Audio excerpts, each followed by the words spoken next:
હું આરએમઓ તરીકે પીડીઓ હોસ્પિટલમાં કામ કરું છું. મારું નામ છે ડૉક્ટર હર્ષદ દુસરા. દિવાળીનો તહેવાર દરમિયાન અમારી સિવિલ હોસ્પિટલ રેગ્યુલર ચાલુ હતી અને એ દરમિયાન અમારે લગભગ 8,815 જેટલી ઓપીડી જોવામાં આવી અને એની અંદરથી 1,800 જેટલા દર્દીઓને દાખલ કરીને સારવાર આપવામાં આવી. ત્યારબાદ 190 જેટલી મેજર સર્જરી કરવામાં આવેલી હતી અને દિવાળીની દરમિયાન આ વખતે થોડા ઓછા જોવા મળ્યા, પણ 90 જેવા આપણને દર્દીઓ સારવાર માટે આવેલા હતા, જેમાંથી માત્ર 3 જ દર્દી દાખલ કરવા જેવા હતા. સાહેબ, સ્ટાફની કામગીરી સંતોષકારક છે, શું કહેશો? સ્ટાફની કામગીરી સંતોષકારક છે, કોઈ ફરિયાદ આવવાનો અવકાશ આવ્યો નથી.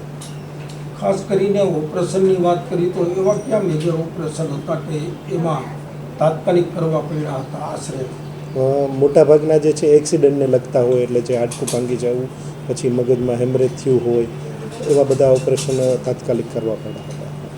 સાહેબ, ઓપીડીને લઈને કયા પ્રકારનું?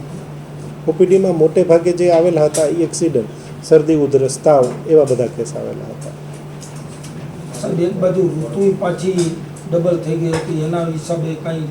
હા, ઋતુને કારણે જે શરદી, ઉધરસ, તાવના જે કેસીસ હતા ને એને કારણે જ હતા. બાકી તહેવારોમાં મોટે ભાગે એક્સિડન્ટ, મારામારી એવા જ કેસ આવતા હોય, પણ એને બદલે ઋતુ ચેન્જ થવાને કારણે આ પ્રકારના કેસ પણ જોવા મળ્યા હતા.